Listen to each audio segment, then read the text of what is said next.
to welcome in our next guest, Florida Congressman Mike Haridopolos. Congressman, thank you for waking up early and joining us this morning. So a lot has been discussed between these two leaders already. They spoke for 2 hours behind closed doors yesterday. But what are you hoping comes out of these meetings?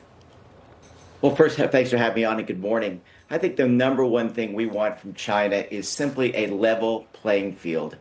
As you know, China simply doesn't play by the rules on so many things, whether it be in environmental laws, labor laws. Of course, they're stealing a lot of American technology. We can't have free trade unless we have fair trade. And I think the president's going to stress upon we want to be friends to all nations. And all we ask is that level playing field and also to take a role in the worldwide economy. As you know, this terrible situation in Iran can be helped solved if the Chinese step up and let Iran know that they're not going to be allowed to close international waterways that are so vital to our world's economy. I think those are our two main points that we want to make. Okay. Free trade and, of course, the idea of let's make sure China steps up. After all, they need that oil even more than the Middle East than we do. That's a good point. So, Congressman, you sit on the Financial Services Committee. So, I mean, you talk to CEOs and bankers all the time. So from a business or a trade standpoint, what are American companies really hoping to get out of this summit?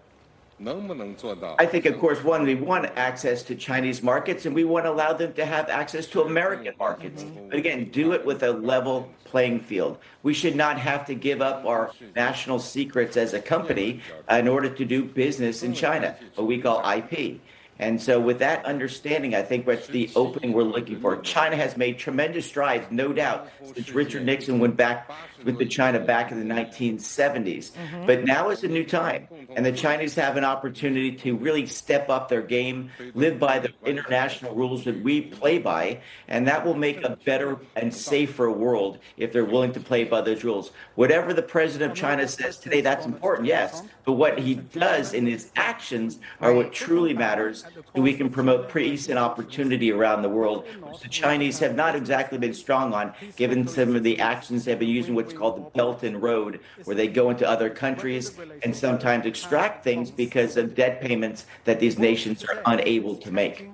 And quickly, just to further your point there, what kind of message do you think it sends that Donald Trump brought all of these big business leaders with him to this summit? Well, I think this is the power and the understanding of business that Donald Trump has. He's saying we're ready to deal. We're ready to engage with China on a level playing field. He's showing a lot of respect to China by bringing some of our greatest American leaders who run amazing businesses. And he's saying we want to work together. And he's telling the president of China, you need to do the same. You need to make sure you're playing by those international rules. Because after all, it's the Chinese that are producing a lot more pollution. They're not playing by the rules as far as labor conditions. And finally, again, they're stealing some of the U.S. Let's just say technological secrets and trying to replicate those without paying the traditional payments that are necessary to do international business. He's showing a lot of respect to China. I hope China does the same. All right, Congressman, thank you so much for taking the time. Appreciate it. Thank you. Have a great morning.